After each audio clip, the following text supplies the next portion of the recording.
अयोध्या के निकट स्थित छपिया गांव में मनुष्य रूप में जन्म लिया।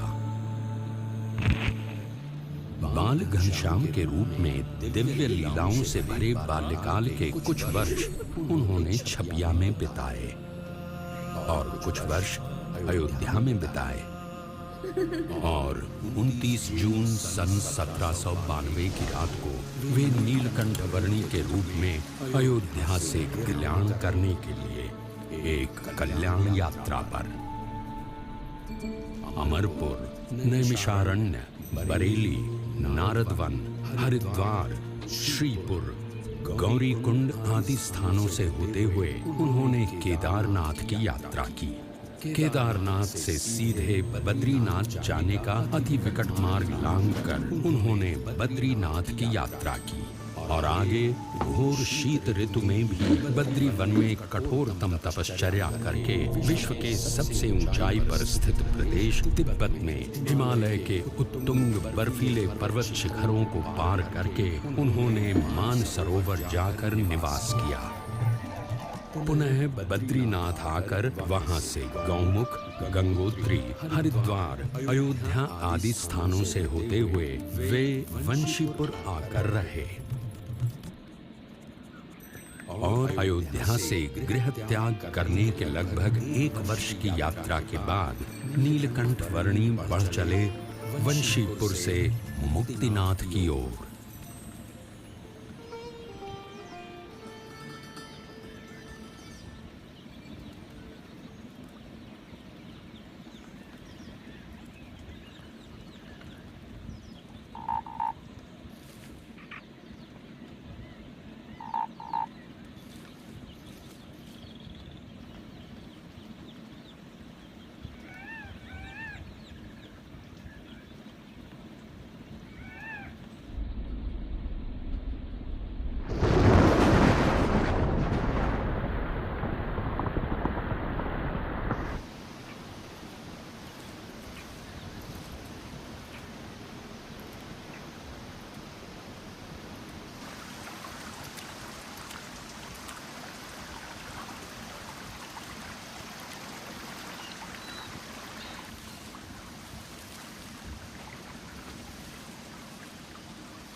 कुछ लेना न देना, मगन रहना, भजन करना रे भजन करना, भजन करना रे भजन करना।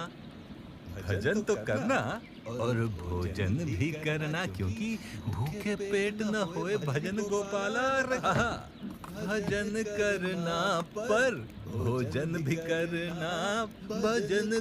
अरे छोटे महाराज, बाल योगी जी, कुछ भोजन खाओगे महाराज? आओ आओ। अरे बड़ा स्वाद बना है आज तो। लो दीजिए। धन्यवाद। ग्रहण करो योगी जी, ग्रहण करो। यात्रा पर निकले हो? जी हाँ। कुछ सामान नहीं है साथ में? वैसे तो मेरे पास भी और कुछ खास सामान नहीं रहता, पर हाँ, अपने भोजन का प्रबंध करने का सारा सामान मैं अपने पास ही रखता हूँ। वो क्या है कि मुझे भाई भोजन हमेशा बढ़िया चाहिए, एकदम स्वाद। वैसे आप खाने का प्रबंध कैसे कर लेते हो? कुछ साथ में तो नहीं रखते? कुछ ये खाने लायक तो नहीं दिख रहा आपके पास, कमंडल वगैरह के अलावा। सामान की क्या आवश्यकता है? बस इस शरीर को जीवित रखा जा सके उतना प्रबंध हो जाता है और वही पर्याप्त है। बात तो सही है, लेकिन खाने। अरे अरे अरे अरे महाराज, अरे ये क्या कर रहे हैं छोटे योगी जी? अरे अरे अरे सत्यानाश, सारी मेहनत पानी में मिला दी आप। ऐसे पानी मिलाकर भोजन कौन करता है महाराज? इसमें स्वाद क्या आता है? और आनंद क्या आता है इसमें? स्वाद तो परमात्मा की मूर्ति का आता है और आनंद भी उनके स्वरूप का, निज स्वरूप का ही आता है।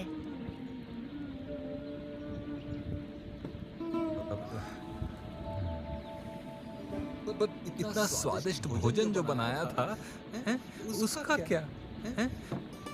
योगी के लिए परमात्मा की भक्ति ही भोजन है और परमात्मा की मूर्ति का सुख ही उसका स्वाद है।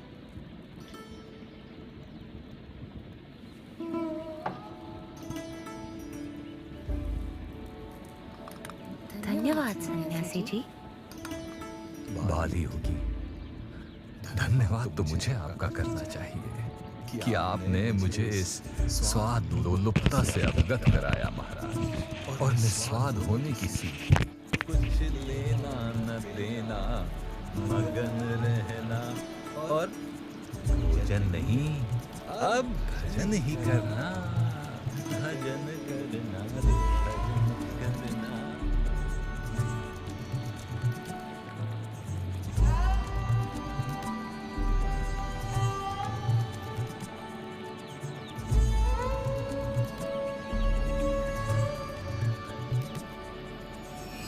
नीलकंठ वर्णी जानते थे कि काली गंडकी नदी के किनारे चलते हुए मुक्तिनाथ पहुंचा जा सकता था, इसीलिए वे काली गंडकी नदी के प्रवाह को ढूंढ रहे थे और उसी दौरान वे किसी अज्ञात निर्जन क्षेत्र में आ पहुंचे।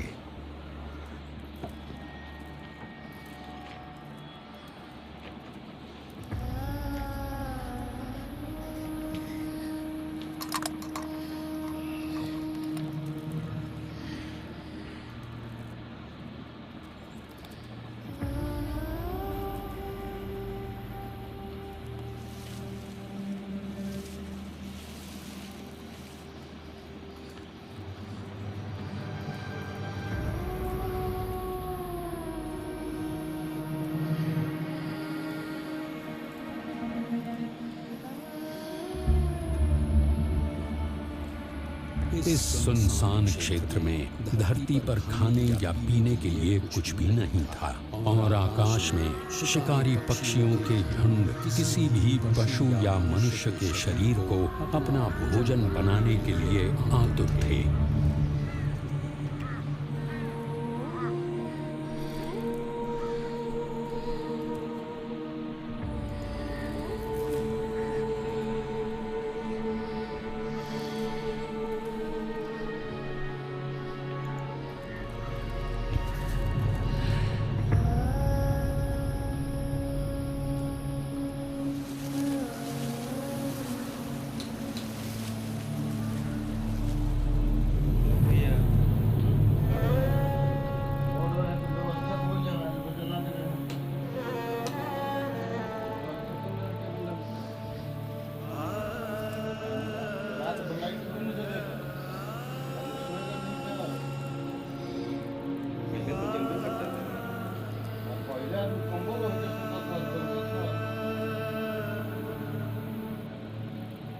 पढ़ाई वढ़ाई बंद कर दिया जाए, कहाँ के लिए भाई? हम तो बोले टेबल आपका बस, हम भी बोले पढ़ाई बंद कर दो, आज जलाने दे रहे हैं ना।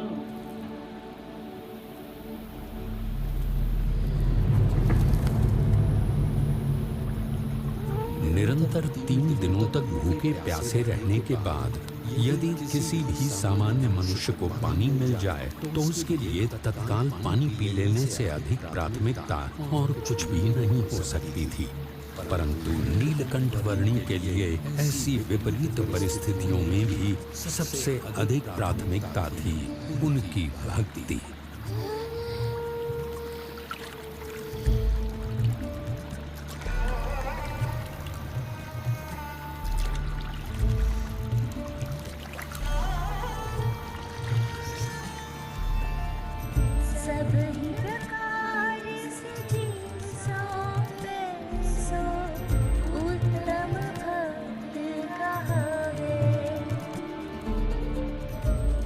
नेपाल प्रदेश में बालेवा गांव के पास नीलकंठ वर्णी को काली गंडकी नदी का प्रवाह मिल गया।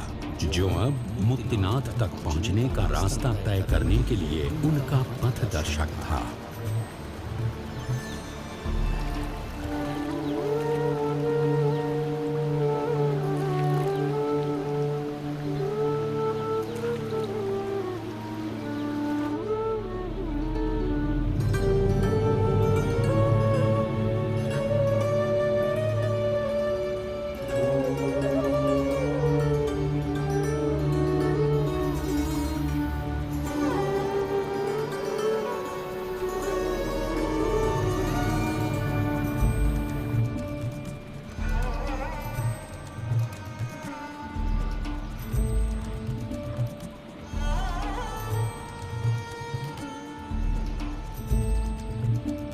और इसीलिए रोज सुबह सबसे पहले भगवान की पूजा प्रार्थना करनी चाहिए और उसके बाद ही बाकी सब कामों की शुरुआत करनी चाहिए। अन्नपूर्णा पर्वत श्रृंखलाओं के बीच से बहती काली गंडकी नदी के किनारे उत्तर की ओर बढ़ते हुए नीलकंठ वर्णी मुक्तिनाथ पहुंचने का रास्ता तय करने लगे।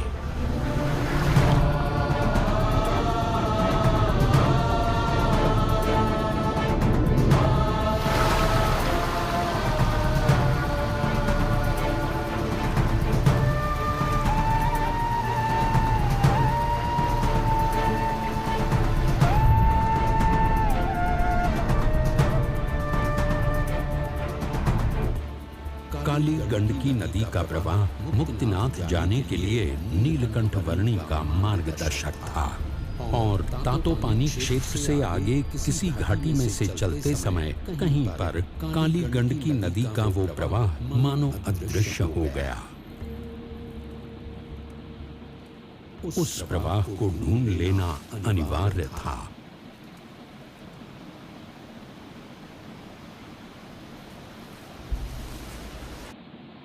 डायबिटीज और एक हेयर लॉस में ज्यादा फर्क नहीं है। डायबिटीज होगा तो कभी ये नहीं कहेंगे हाय मैं क्रीम मल लेता हूँ मेरा डायबिटीज का शुगर लेवल ठीक हो जाएगा। मेडिकली उसको ट्रीट करेंगे, डॉक्टर के पास जाएंगे। अगर आप स्टेज 1 और 5 के बीच में हैं तो त्राया के रिजल्ट्स बहुत अच्छे हैं। ऐप पे एक हेयर टेस्ट होगा। अगर आप फिजिकली एक डर्मेटोलॉजिस्ट को मिलने गए होते हैं, उन्होंने अपनी कंसल्टेशन में आपसे जो प्रश्न किए होते हैं वो सारे प्रश्न यहाँ पे। सबसे ज्यादा जरूरी डर्मेटोलॉजिस्ट के लिए होता है आपके सर पे पैटर्न देखना। तो हम यूजर से फोटो अपलोड करवाते हैं, डॉक्टर आपके सारे हेयर टेस्ट की डिटेल्स देखेगा। हमारा काम बेच के खत्म नहीं हुआ, शुरू हुआ है। हम 5, 8, 9 महीने आपके साथ काम करेंगे जब तक आपको प्रॉपर रिजल्ट ना आ जाए। त्राया ऐप पे अपना हेयर टेस्ट लो, अपना 1 मंथ किट ऑर्डर करो और 5 महीने में रिजल्ट्स देखो।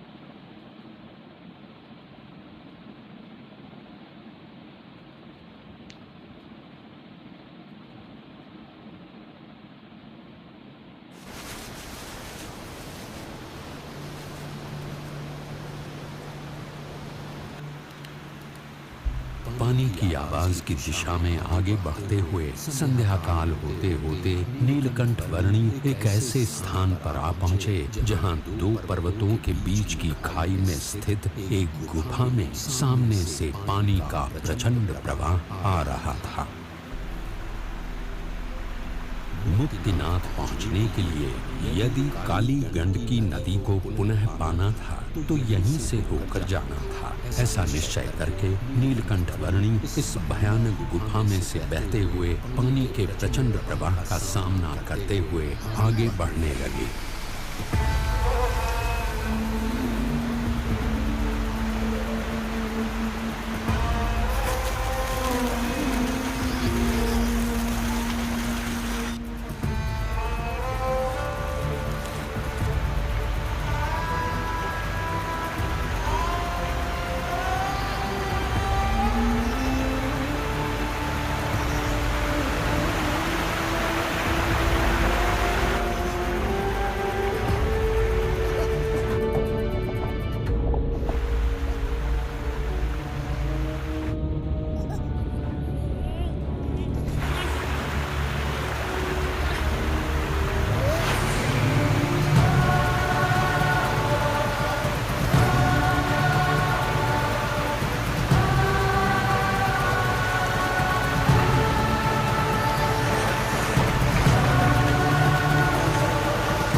अतिशय भयानक और घातक स्थितियों का रात भर सामना करते हुए प्रातः नीलकंठ वर्णी एक ऐसे स्थान पर गुफा से बाहर आए जहां उन्हें काली गंडकी नदी का प्रवाह पुनः मिल गया।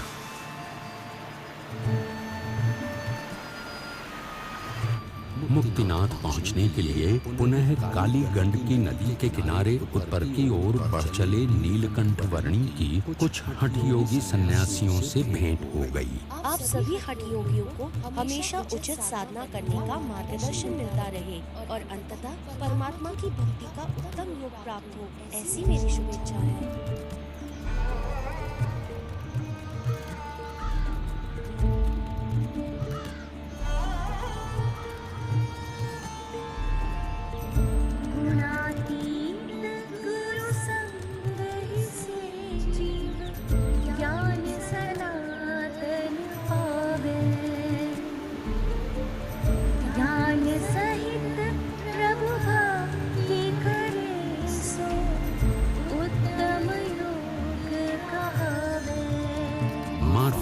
जोमसम आदि स्थानों से होते हुए नीलकंठ वर्णी धवलगिरी और नीलगिरी पर्वतों के बीच स्थित खाई से गुजरे।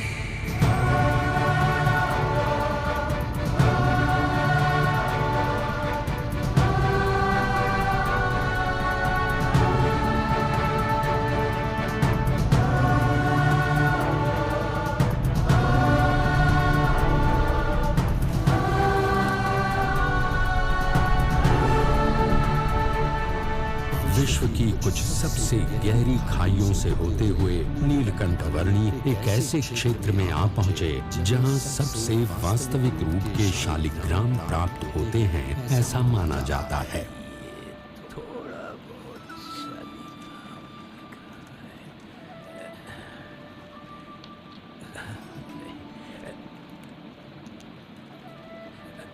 पक्का होगा और ढूंढता हूँ, शायद इससे भी अच्छा मिल जाए। आप कुछ ढूंढ रहे हो? हाँ, सच्चे शालिग्राम। इस विस्तार में अनगिनत पत्थर हैं, ऐसे काले काले, और ऐसे अनगिनत पत्थरों में से कभी कभार एक सच्चे शालिग्राम मिल जाते हैं। बड़े अमूल्य होते हैं सच्चे शालिग्राम, क्योंकि सच्चे शालिग्राम की मूर्ति में भगवान बसते हैं। यदि वो मिल जाएं तो बस भाग्य उजागर हो जाए, कल्याण ही हो जाए अपना। क्या मूर्ति में भगवान सचमुच होते हैं? हाँ, वैसे तो परमात्मा कण कण में व्याप्त है, और परमात्मा ने प्रमाणित की हुई मूर्ति में तो उनका वास जरूर होता है। परमात्मा और कहाँ बसते हैं? अपने धाम में, और यहाँ इस पृथ्वी पर ब्रह्म स्वरूप संत में। जैसे इन अनेकों में से कोई एक शालिग्राम होते हैं, वैसे अनेक प्रकारों में एक सच्चे प्रकट ब्रह्म स्वरूप संत होते हैं, जिनमें साक्षात परमात्मा का सांगोपांग निवास होता है। परमात्मा स्वयं या ऐसे ब्रह्म स्वरूप संत ही जीव को परम कल्याण का मार्ग दिखा सकते हैं। और इसीलिए उन दोनों की प्राप्ति भी अति दुर्लभ है।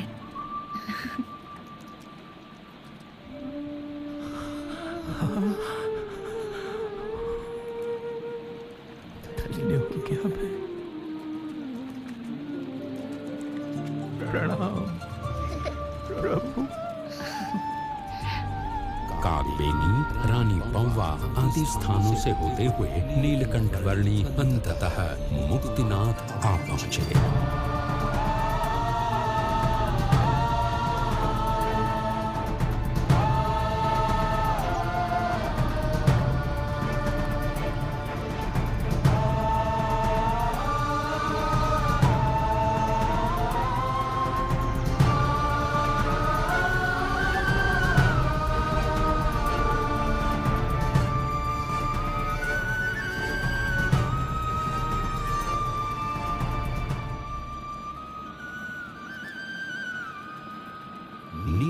कुलकर्णी जब मुक्तिनाथ आ पहुंचे तब उनकी उम्र थी लगभग 12.5 वर्ष।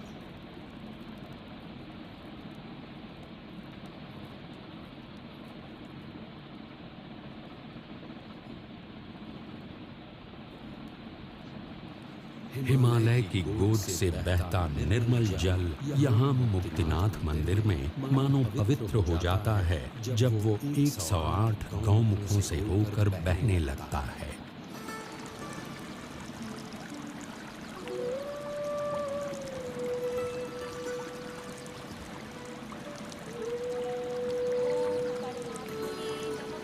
मैं तो छोटा बच्चा हूँ, मैं इस पानी में स्नान नहीं करूँगा।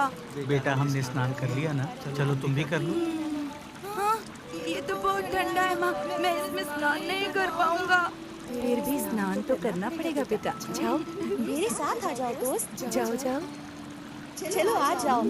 जाओ। घबराओ मत, कुछ अच्छा ही करने जा रहे हो तो परमात्मा को प्रार्थना करके शुरू हो जाओ। ओम परमात्मने नमः। परमात्मने नमः।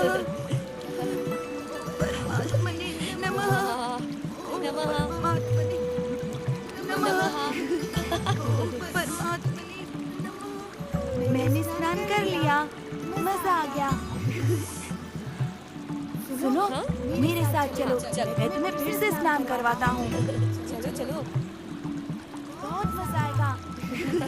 ओम परमात्मने नमः। ओम परब्रह्मणे नमः। परब्रह्मणे नमः। ओम परमात्मने नमः।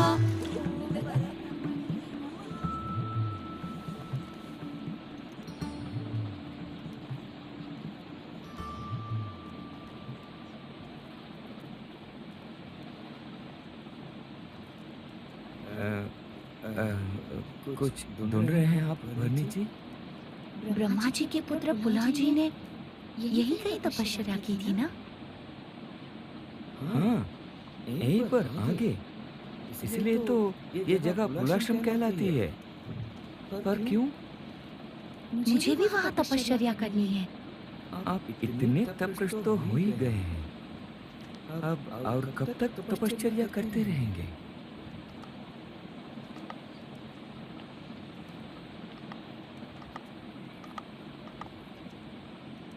जब तक माता के शरीर के भाग रूप रक्त और मांस इस शरीर से पूर्णतः मिट न जाए तब तक। जी, प्रणाम।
भी करके देखता हूँ।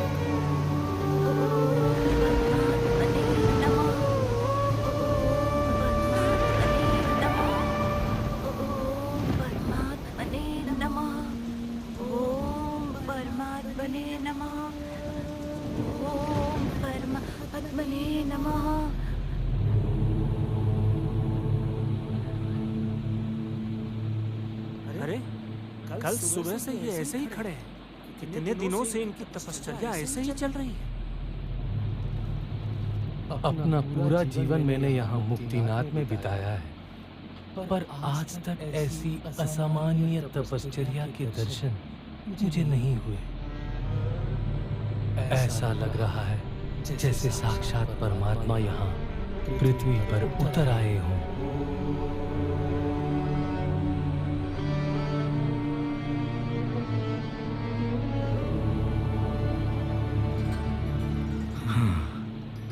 कितनी शोभायमान लग रही है उनकी मूर्ति, जैसे तप और ब्रह्मचर्य का साक्षात स्वरूप।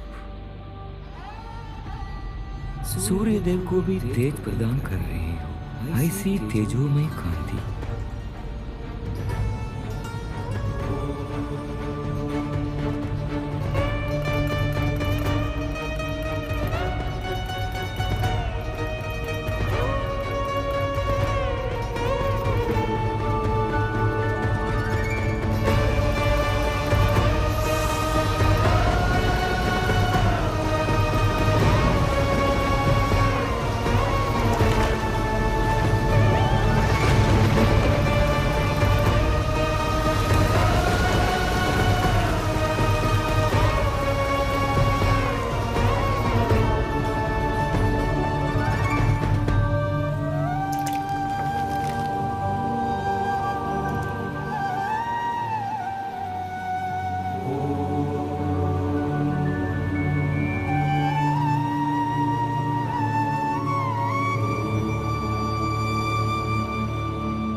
आज कार्तिक शुक्ल एकादशी है, तो आज एकादशी का व्रत, भोजन और जल का संपूर्ण त्याग।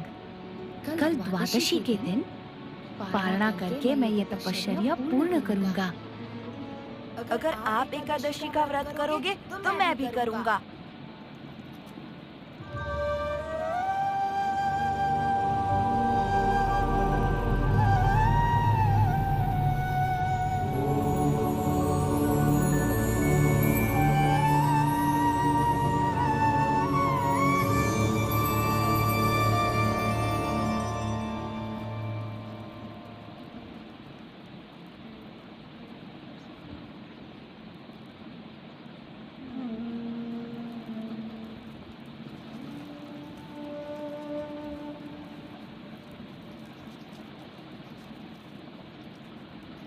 नीलकंठवर्णी, जाते जाते कुछ उपदेश देते जाइए, जिससे कि हम भी सर्वोच्च तपश्चर्या कर सके और हमारा मोक्ष हो।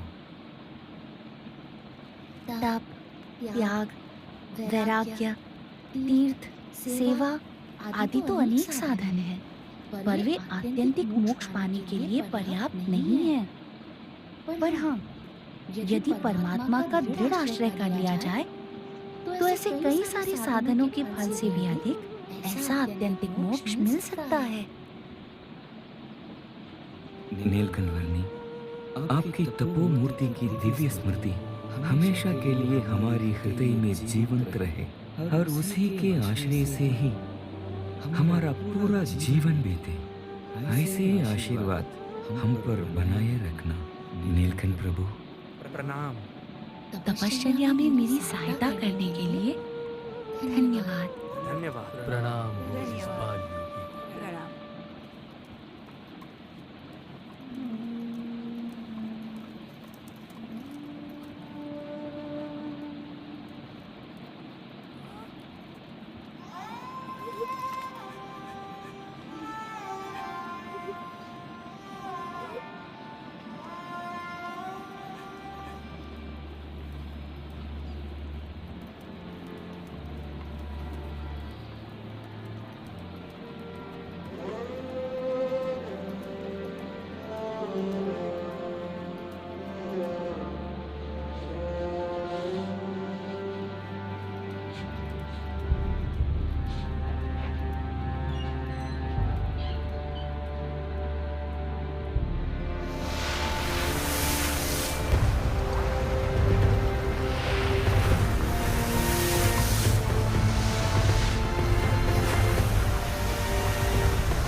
नेपाल के वेरी बिजोर गांव से होते हुए नीलकंठ वर्णी ने अपनी यात्रा को आगे बढ़ाया बुटोल नगर की ओर।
एक तो ऐसा निर्जन विस्तार, उसमें इतना अंधकार, कदम कदम पर जहरीले सांप और बिच्छू अपार।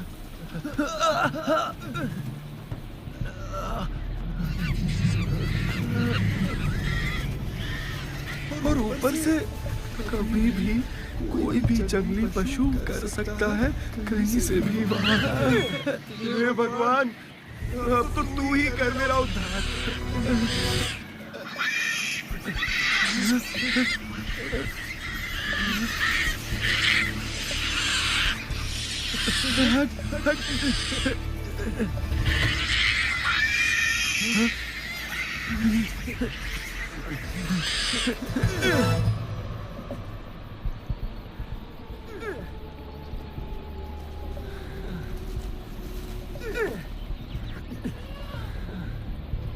लगता है कि अब यहीं से आगे रास्ता मिल जाएगा।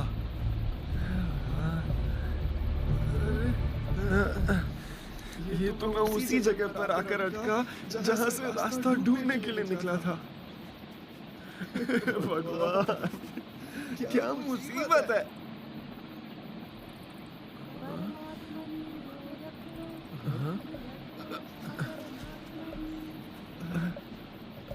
अरे, ये आवाज कहां से आ रही है? कौन है ये? कौन है यहाँ? कौन है यहाँ? अरे वर्णी जी, साधु राम, अच्छा हुआ आप मिल गए। मेरा नाम मोहन दास है। मैं हिमालय की तलहटी में जाना चाहता हूँ, पर कब से घूम फिर के यहीं आकर अटक जाता हूँ। आप मुझे रास्ता दिखाएंगे? हाँ, अंत तक रास्ता दिखाऊंगा। भूले भटके हुओं को सही रास्ता दिखाना, वही तो मेरा काम है। बस मेरा साथ मत छोड़ना। नहीं छोड़ूंगा। जरा संभल कर चलिएगा वर्णी जी, यहाँ पर बहुत सारे सांप और बिच्छू निकल आते हैं।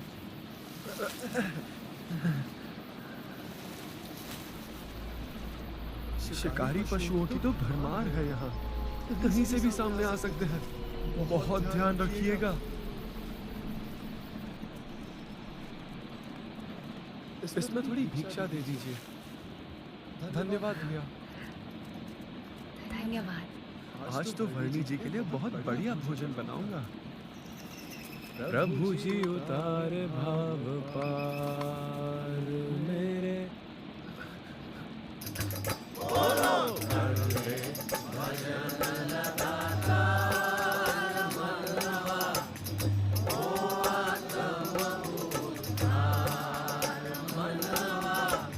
प्रभु जी उतारे भाव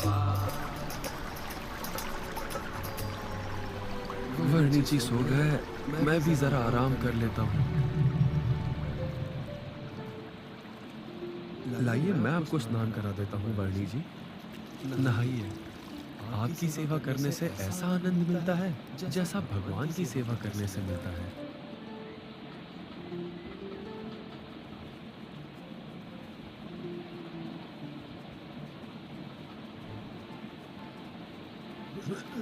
हाँ?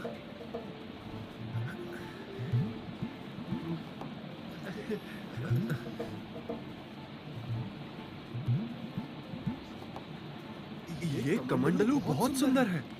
क्या मैं इसे संभाल कर रखूं? हाँ, रख लो। ठीक है। धन्यवाद प्रभु। मोहनदास जी, आप सब कुछ त्याग कर साधु किस लिए बन गए हो? प्रभु प्राप्ति के लिए, मोक्ष पाने के लिए। भर्तृहरि और गोपीचंद दोनों बड़े राजा थे। हाँ थे। अपने समग्र साम्राज्यों को त्याग कर वे मोक्ष पाने के लिए निकल पड़े थे और अपनी झोलियों को टांगने के लिए एक छोटी सी खूंटी के लिए लड़ पड़े थे। बोलो। इसकी रचना बहुत सुंदर है।